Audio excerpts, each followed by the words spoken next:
تعالي بقى لما اقولك القمر ده كده اتعمل ازاي. بصوا، اكل بقى مش عايزه اقول لكم بجد حاجه كده ايه حرشه، وحاجه كده ايه تفتح النفس. عملت النهارده كرنبيت او ارنبيت. سامعاكي يا اللي بتقولي مش بتحبيه، لا هتحبيه بالطريقه دي بجد. وعملت التحابيش بقى اللي جنبه بجد حاجه كده ايه جباره. حطيت الاول رغيف بلدي كده العادي بتاعنا ده، وحطيت اول حاجه كده معلقتين. عملت سلطه طحينه وحطيت حته كرنبيته، وبعد كده حطيت سلطه بطاطس. هقولك برضو على الطريقه بتاعتها عملتها ازاي. وحطيت كده ايه معلقه بدنجان وفلفل كده بالطماطم مشطشط. بص عايزه اقول لكم بجد ساندوتش ايه قنبله من الاخر كده. وحطيت بدنجان مخلل برضو. البدنجان ده بنات انا قليته، وحطيت الخلطه بتاعته هوريلكم الطريقه دلوقتي. وحطيت كده ايه كام عود ايه جرجير. بصوا مفيش حاجه احسن من كده. ومسكي بقى ايه العيش البلدي ده، ابرميه بقى كده، ويلا هم يا جمل. عايزه اقول لكم بجد الطعم حكايه، بجد حلو جدا جدا. اعمليه بجد بالطريقه دي، طريقه سهله وطريقه بسيطه، وهتعجبك جدا جدا. السلام عليكم ورحمه الله وبركاته. حبايب قلبي عاملين ايه؟ يا رب تكونوا بخير وفي احسن حال. وحشتوني بجد، وحشتوني جدا جدا بجد. انا اسفه وبعتذر جدا اللي انا بتاخر عليكم في الفيديوهات بتاعتي، ولكن بجد كان عندي ظروف، وان شاء الله الفتره اللي جايه هلتزم معاكم في الفيديوهات. وبس عايزه اقول لكم ان انتوا وحشتوني. النهارده ايه هعمل كده شويه حاجات في المطبخ بسيطه خالص، يعني يومي الطبيعي كده في المطبخ. وهنعمل الغدا مع بعض زي ما انتوا شفتوا كده الوصفه القمر دي، الكرنبيت او الارنبيت زي ما بتقولي عليه. والحباش بتاعته بقى كده التحابيش كده الحاجات الحرشه دي اللي بتفتح النفس. عايزه اقول لكم بصراحه انا بحب الاكل ده جدا. وبحب الحاجات الحرشه، يعني ماليش في الحلو قوي. حتى انتوا لو تلاحظوا ما بعملش حلويات كتير، عشان برضو الواحد ما يتخنش، وكمان علشان الحلويات برضو انا بحب الاكل الحرج بصراحه، يعني فاهمين. هاتولي بقى فسيخ، هاتولي مخللات، وهاتولي بقى ايه الاكل الحرش الجميل ده. المهم يا بنات، اول حاجه كده ايه وقفت كان في شويه مواعين، قلت هفضي الحوض كده معاكم. زي ما بقول لكم كده الفيديو النهارده على طبيعتي خالص، يعني مفيش حاجه يعني مش مظبطه له بصراحه، ولا قايله هعمل ايه الاول ولا الكلام ده. ولكن دخلت كده اول حاجه على المواعين، قلت هفضي الحوض علشان ايه زي ما انتوا عارفين كده ايه تبقي واقفه كده والمطبخ رايق. وفي برضو شويه حاجات كده على الرخام عندي. إيه هبتدي كده احط كل حاجه مكانها، وبعد كده هخش بقى ايه على الوصفه بتاعتي. تمام، حضري بقى ورقه وقلم، وتعالي اقولك على الطريقه بتاعت الكرنبيت دي. بجد هيطلع معاكي مقرمش كده من بره وطري من جوه، وطعمه بجد حلو جدا. وعلى فكره الوصفه النهارده او وجبة الغداء بتاعتنا تعتبر ايه وجبة اقتصادية، بما اننا اخر الشهر وكتير بيطلبوا مني وصفات اقتصادية. مش لازم بقى كل يوم لحمة وفراخ والكلام ده، لا، في وصفات كتير بتبقى مفيدة جدا ومغذية جدا واقتصادية برضو، هتوفري في الفلوس و وهتعجبكم جدا ان شاء الله. كده يا بنات ايه جبت الحله بتاعتي، حطيت نصها ميه كده، وهحطها على النار، وهسيبها تغلي. تمام، هحط فيها بس إيه نص معلقه ملح كده ورشه كمون. خلاص، وهسيبها بقى تغلي. الكرنبيته بتاعتي يا بنات اهي مش كبيره، يعني الكرنبيته دي كانت ب10 جنيه. خلاص، غسلتها بقى كده كويس كده بالميه، وهسيبها كده تتصفى. وتعالوا بقى ايه نرص البيض ده، كنت جايباه من بالليل ف سبته بقى كده. بص يا بنات، هو الفيديو ده يعني في فيديو انا مصوراه قبليه، ان شاء الله هينزل لكم بعد ده بقى، اللي هو فيديو مشتريات. كنت في كارفور وكده، والمفروض ان كان في عروض، فان شاء الله ايه الفيديو هينزل لكم بعد ده ان شاء الله. فالمهم كرتونة البيت دي انا كنت جايباها من ضمن المشتريات بتاعتي، فكنت سايباها بقى على الرخامة. وتاني يوم رحت ايه حطيتها بقى في البوكس او المنظم بتاعها، وحطيتها في التلاجة. خلاص، وان شاء الله الفيديو الجاي هيبقى فيديو مشتريات، هقول لكم بالاسعار. مشتريات كارفور. خلاص، كل شويه اقول لكم خلاص خلاص خلاص. بس يا بنات، المهم بقى ايه عملت شلت البيض. وهنا بقى كان عندي بقى ايه التحابيش اللي هعملها جنب الكرنبيت. كنت جايبه بقى طماطم وبدنجان بقى اللي هو الكوبي والفلفل، ومسكت بقى الكرنبيت اهي بعد ما غسلتها بالميه، هبتدي ايه اطلع الوردات بتاعتها كده بالشكل ده. خلاص الحته الناشفه اللي بتبقى من تحت دي اتخلصي منها، لاني عارفه لما بتيجي تسلقيها بتفضل نيه، وتلاقي الورد اللي من فوق بتاع الكرنبيت استوى. خلاص فانتي اتخلصي منها، وكمان في الاكل يعني بيبقى طعمها مش حلو. تمام. ولو حابه اللي انت تقشريها كده، لو انت بتحبي العرق بتاع الكرنبيت، بتقشريه كده بالشكل ده علشان ايه لما تيجي تتسلق ما تاخدش وقت معاكي. بس انت بقى ايه، لو بتحبي الوردات بتاعت الكرنبيت صغيره كبيره، اعمليها بقى ايه زي ما انت عايزه. المهم يا بنات ايه، مسكتها قطعتها وفرطتها كده الوردات بعيد عن بعض بالشكل ده، وحطيت ميه وعليها ملح وعليها رشه كمون، والميه تغلي، وبعد كده هبتدي احط بقى ايه الكرنبيت في الميه بتاعتي اللي بتغلي دي. تمام. طيب هيقعد قد ايه لو انت بقى اول مره تعملي الكرنبيت؟ هيقعد قد ايه؟ 5 دقايق. اوعي ايه يتهرى منك، هم 5 دقايق كده بالظبط. هتتكي كده على العرق اللي هو من تحت، تلاقيه استوى، وتلاقي طبعا الورده بصي بتاعته خلاص ايه استوت. طلعتها يا بنات على مصفى كده، قعدت 5 دقايق بس، وابتديت اطلعها كده ايه على مصفى. هسيبها بقى كده ايه تتصفى، وتعالوا نشوف هنعمل بقى ايه التحابيش الحرشه كده اللي جنب الكرنبيت. هنا بنات جبت بطاطس، كان عندي كده بطاطس رفيعه، يعني انا بحب اجيب البطاطس الصغيره دي عشان السليق. قشرتها وحطيت كده ميه وملح، وطبعا غسلت البطاطس، وهبتدي اخرطها كده ايه عشوائي، إيه مكعبات كده عشان تستوي معايا بسرعه. كان ممكن ايه تحطيها بحالها وتتسلق برضو، ولكن هتاخد معاكي وقت اكتر. فكل ما تقطعيها كده قطع صغيره هتستوي بسرعه. حطيتها على النار يا بنات، مش هتقعد كتير. وهنا جبت بدنجانيه بتاعتي رومي كده، اخدت واحده وغسلتها، وابتديت ايه شقتها كده بالسكينه، وحطيتها على البوتاجاز حشويها. تمام.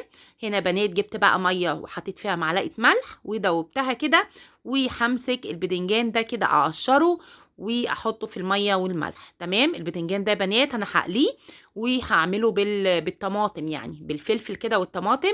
في بيقولوا عليه مسقعه، ولكن انا بصراحه المسقعه دي بالنسبه لي، يعني اللي بقول عليها مسقعه اللي هي باللحمه المفرومه، ولكن البدنجان ده بقول عليه بدنجان وفلفل.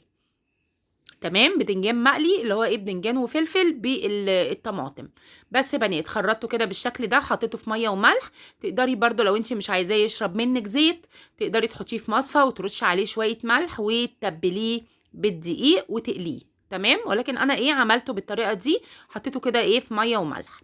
هنا بنات البدنجان العروس ده مسكته برضو ايه، على فكره كل ده مغسول، وشلت القمع بتاعه كده من فوق، وفتحته كده ايه شقته بالسكينه عشان لما اجي اقليه ما يطرطش في وشي، و ما يفرقعش في وشي يعني. بس يا بنات، وجبت بقى كام قرن كده فلفل سبايسي كده، وخرطته على البدنجان. هنا البدنجانيه بتاعتي اللي انا بشويها اهي خلاص كده، حطيتها على النار. افضلي بقى قلبي فيها كده لغايه ما تلاقيها ايه استوت معاكي. هنا خلاص يا بنات البطاطس عندي اهي بتتسلق، والبدنجانيه هي على النار. وقلت هقلي البدنجان الاول اللي انا ايه هملحه علشان يشرب من التتبيله بتاعتي. تمام كده. هي البدنجانيه خلاص، هسيبها بقى ايه تهدى شويه وهقشرها. طلعت يا بنات البدنجان اهو اتقلى، هسيبه بقى يهدى شويه برضو، وهعمل الخلطه بتاعته. خلطه سهله وخلطه بسيطه. حطي لايك بقى للفيديو، شايفاكي اللي بتتفرجي وتجري وبتستخسري تحطي اللايك. حطي بقى لايك عشان الفيديو يترفع. على فكره يا بنات عايزه اقول لكم بجد اني انا بتعب جدا في الفيديوهات بتاعتي، وبجد جالي احباط والله العظيم. يعني بص انا فعلا بقالي فتره كده ما نزلتش، بسبب اللي انا يعني بعمل مجهود وبعمل مونتاج وبسجل الفيديو وبصور، وكل ده بياخد من وقتي ومجهودي. ولكن بصراحه مش شايفه دعم خالص على الفيديو اللي انا بنزله، و مش عارفه بصراحه، معرفش في ايه. حتى المشتركين عندي بيقلوا، معرفش ده برضو من اليوتيوب ولا في ايه بالظبط، معرفش. في كده لخبطه، تحسي المشاهدات مش حلوه خالص، مش على قد المجهود اللي انا بعمله بصراحه. فاتمنى بقى اللي انتي يعني لو الفيديو عجبك حطي لايك واكتبي لي كومنت حلو. ولو انت جديده معايا اكتبي لي اللي انت جديده معايا علشان ارحب بيكي بس. واهلا بكل حد جديد منورني ومشرفني في القناه. ربنا يخليكم ليا وربنا يخليكم ليا اللي هم متابعيني من الاول وعلى طول بيكتبوا لي كده ويفرحوني بكومنتاتهم الجميله. بس يا بنات، المهم بقى يا بنات، قريت اهو البدنجان والفلفل وحطيت كده ايه شويه زيت صغيرين وفصين توم مهروسين، ويا دوب كده تشمي ريحه التوم نزلت بمعلقه خل، وبعد كده معلقتين صلصه طماطم، وبعد كده خرطت ايه طماطم قطع صغيره وحطيتها فوقيه، وبعد كده هحط ايه ربع معلقه ملح كده ورشه كمون صغيره، وهسيب الكلام ده كده كله يتسبك مع بعض. تمام، عندي خلاص اهي اتسبكت صلصه الطماطم اللي هي بالخل والثوم، وحطيتها كده ايه على البدنجان بتاعي اهو. وحطيت بقى ايه رشه بقدونس على الوش كده. عايزه اقول لكم بجد تحفه يعني. هو تقريبا بصوا الحته دي اتعادت تاني، معرفش لخبطه بقى في المونتاج، معلش استحملوني بقى. اهو حطيت الزيت وحطيت التوم، وتشموا ريحه التوم كده تنزلي بقى ايه بالخل، وتحطي ايه معلقه الصلصه وتحطي الطماطم. بس عايزه اقول لكم بقى ايه طبق البدنجان ده بجد حلو جدا. حطيت اهو الملح وحطيت الكمون، ده ينفع بقى ايه مع سندوتش فلافل برضو، مع شويه ملوخيه، مع طبق بصاره، عايزه اقول لكم مع سمك. البدنجان ده بجد الطبق ده بجد حاجه عظيمه جدا. اهو حطيت بقى رشه بقدونس كده على الوش، ويلا بينا ندخل على الوصفه اللي بعد كده. هنا بنات البطاطس بتاعتي بعد ما اتسلقت، هنا ايه في نفس الطاسه برضو غسلتها وحطيت معلقه زيت وكام فص توم كده مهروسين وشوحتهم، وبرضو حطيت معلقه خل. هنزل بقى بالبطاطس بتاعتي اللي انا سلقتها وصفيتها من الميه وهبتدي اهرسها.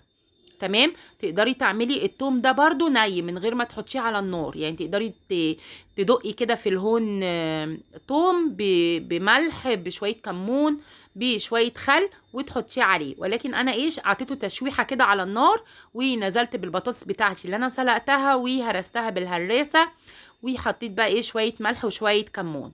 خلاص، وحطي بقى ايه معلقتين زيت كده، زيت ذره زيت زيتون زي ما انت عايزه، وقلبي بقى كده كله مع بعض. عايزه اقول لكم بجد ريحتها جباره. وده كان عندي تاني طبق اهو خلاص عندي. قلت اعمل بقى ايه التحابيش كده اللي جنب الكرنبيت الاول، وبعد كده هعمل الخلطه بتاعت الكرنبيت بعد ما هخلص الاطباق دي الاول. بس بصوا البطاطس ايه زي الزبده بجد مهروسه كده وجميله مع الثوم، بجد ريحتها حلوه جدا. تمام، هبتدي بقى احط كده ايه على الوش كده رشه بقدونس اهو للتزيين، وتقدري تضيفي كمان ايه شويه زيت. انا هحط برضو ايه شويه زيت في الاخر. تعالوا بقى ايه البدنجانيه الرومي اهي خلاص اللي انا شويتها يا بنات، قشرتها وابتديت اهرسها كده بالشوكه. بصوا مفيش اسهل بقى ايه من الطريقه دي، بجد حلوه جدا. جبت الكبه بتاعتي اي حاجه كده بتفرمي فيها فصين توم، ونزلت بالبدنجانيه بتاعتي اللي انا هرستها بالشوكه، وبعد كده عندي توم ده توم برضو عليه هريسه شطه، وبعد كده حطيت شويه ملح وشويه كمون وشويه من كل حاجه حوالي ربع معلقه ملح وكمون وكزبره ومعلقه زيت ومعلقه خل ومعلقتين طحينه. تمام، وهحط كده ايه حوالي معلقه ميه وهفرم الكلام ده كده كله مع بعض. بصوا طريقه سهله اهي وطريقه بسيطه ما خدتش مني وقت خالص. كده عندي بصوا طعمها بجد حلو جدا. هبتدي بقى انزلها كده في الطبق بتاعي. بصوا بجد حلوه قوي قوي قوي. عايزه اقول لكم السلطات بقى دي والمخللات دي بجد حاجه كده تفتح النفس بجد جنب اي اكل، يعني مش لازم الكرنبيت بس، لا تقدري تعملي الاطباق دي بتبقى ايه اطباق كده حاجه كده تفتح النفس جنب اي حاجه. هنا بنات البدنجان الرومي اللي انا قليته هنا بقى ده توم مفروم، حطيت عليه برضو قرن فلفل، فرمت معاه قرن فلفل وحطيت هريسه الشطه وحطيت ملح وكمون وشويه خل ومعلقه زيت، وابتديت املح كده ايه البدنجان بتاعي. ده كان بدنجان ابيض وبدنجان اسود. خلاص قليته. تقدري برضو لو انت مش عايزه تقليه تقدري تسلقيه في شويه ميه كده، تسلقيه وتبتدي تملحيه كده بالشكل ده. تمام. فضلت بقى شويه خلطه كده، قلت احط معلقه خل وارش كده ايه على البدنجان كده على الوش. عايزه اقول لكم طبعا مش كل اللي في البيت عندي بياكل كرنبيت، ف اليوم ده بقى طلعت كده ايه كبده. يعني طلعت حبه صغيرين مش كتير، لان هو تقريبا واحد بس اللي ما اكلش من الكرنبيت. فطلعت كده ايه تبلت كبده، وقلت ايه اللي يعترض على الكرنبيت اعمل له كبده. بس فكله اكل الحمد لله ما عدا واحد. بس فالحمد لله كنت عامله حسابي. ده بنات جرجير، طبعا كنت غسلاه برضو كويس قوي بالميه والخل وكده، وصفيته وحطيته. خلاص شويه شطه كده بقى على البطاطس وعلى البدنجان. وتعالوا نعمل الخلطه بتاعت الكرنبيت. خلطه بسيطه وسهله جدا. حطيت كوبايه دقيق، وحطيت حطيت كوبايه دقيق، ودي ايه ميه يا بنات حوالي نص كوبايه ميه. بقيت احط ايه شويه بشويه كده، وهنزل ببيضه. هي بيضه واحده، عايزه تحطي بيضتين حطي، ولكن هي بيضه. كان حلو جدا وما كانش زفر خالص. حطيت يا بنات نص معلقه ملح، نص معلقه كمون، نص معلقه كزبره، نص معلقه بابريكا، و دي بنات بيكنج باودر نص معلقه برضو، ودي هريسه الشطه. تمام. تقدري تبشري طماطمايه برضو زي ما انت ايه عايزه، ولكن انا عملت كده اهو. بقيت وخلطت كده كله مع بعض. طبعا حطيت شويه فلفل اسود عشان البيض اللي انا حطيته، وهبتدي ازود الميه كده بالتدريج لغايه ما تلاقي كده السمك بتاعها مش تخين ومش رفيع، يعني ايه عامل زي الكيك شويه او اخف من الكيك شويه. تمام. جبت بقى طبق عندي اهو فيه دقيق، وحطيت عليه معلقتين كبار نشا. تمام. وهنا بقى ايه طبعا البقدونس كنت هنساه، حطيت كده ايه حوالي ربع كوبايه بقدونس او 3 4 معالق بقدونس مفرومين. وقلبت الخلطه بتاعتي، وهمسك بقى ايه الوردات بتاعت الكرنبيت احطها في الخلطه، وبعدين في الدقيق والنشا. تمام. هعمل جزء كده وجزء ايه يبقى بالخلطه بس. يعني لو انت مش عايزه مقرمش قوي من بره بلاش تحطيه بقى ايه في الدقيق والنشا، ولكن بجد كان حلو جدا. فانا بصراحه عملت جزء كده، قلت عشان اللي مش عايز ده، عايزه اقول لكم ان كله ما شاء الله صحه وعافيه اتاكل. او بصوا عملت جزء بالدقيق، يعني بعد ما غطسته في الخلطه رجعت حطيته في الدقيق والنشا، وفي جزء تاني حطيته في الخلطه بس من غير دقيق ونشا. فاهميني؟ بس يا بنات جبت بقى زيت غزير. طبعا لازم الزيت طبعا يكون سخن، وابتديت اقلي كده الكرنبيت بتاعي. اخدت الاول الكرنبيت اللي هو من غير دقيق، قلت علشان لو في رواسب هتنزل او كده من الدقيق، فقلت خليه في الاخر. ولكن والله الاخر حاجه يعني الزيت عندي كان زي الفل. هبتدي بقى احمر كده الكرنبيت، هيديني اللون الذهبي الجميل ده. بجد عايزه اقولك لو انت فعلا مش بتحبي الكرنبيت لا هتحبيه بالطريقه دي. حلو جدا، ومع التحابيش اللي حواليه دي بجد هتفتح نفسك. شويه مخلل، شويه جرجير، بدنجان، سلطه بطاطس. تقدري تعملي حاجه واحده من الحاجات اللي انا عاملاها مع الكرنبيت. يعني ممكن تعملي مثلا سلطه بطاطس مع بدنجان مخلل. مش لازم تعملي كل اللي انا عاملاه. وابتديت بقى ايه اطلع كده على مناديل مطبخ. تقدري تطلعي على مصفى سلك برضو يكون افضل. وبعد كده رشيت على الوش ايه شويه بقدونس. دي بنات الكبده بقى طلعتها احتياطي كده، قلت ايه عشان لو حد من الولاد اعترض يعني على الكرنبيت. وفعلا كان في حد واحد بس هو اللي اعترض على الكرنبيت، فايه رحت محمره له كبده في سندوتشات فينو كده اهو. حطيت عليها بقى دي كبده اسكندراني يا بنات، حطيت عليها توم وحطيت عليها كمون وملح، وخرطت كده ايه قرن فلفل، وغطيتها بقى حطيتها في التلاجة. تمام. قلت بقى ايه للاستخدام على طول كده اطلع واحمر على طول. ده يا بنات بقيت الكرنبيت. بصوا عايزه اقول لكم اللون الذهبي الجميل. بصوا مش مفرفت مني ولا الخلطه واقعه في الزيت ولا اي حاجه، متماسك ومقرمش من بره وطري من جوه، وبيضه واحده بس. بصوا مفيش حاجة بقى ايه اوفر من كده اهو، وحاجة اقتصادية جدا عشان حبايب قلبي اللي بيطلبوا مني وجبات تكون اقتصادية. دي يا بنات طبعا ايه شوية كرنبيت كده. يعني عايزة اقول لكم ايه، عملته زي القرص كده وحطيته ايه هحمره كده في الزيت. تمام. بص يا بنات بجد فظيع. الكرنبيت الغامق ده اللي هو من غير دقيق، والفاتح اللي هو ايه بالدقيق والنشا. حطيت بقى شوية زيت زيتون كده على البطاطس وعلى سلطة الطحينة. وبصوا عايزة اقول لكم بجد حاجة كده ايه جبارة بجد والله العظيم، حاجة كده تفتح النفس وحاجة حرشة كده. بجد اكلوني من الاكل ده كل يوم، بجد اكلوني بصارة عدس مع الاكل القمر ده.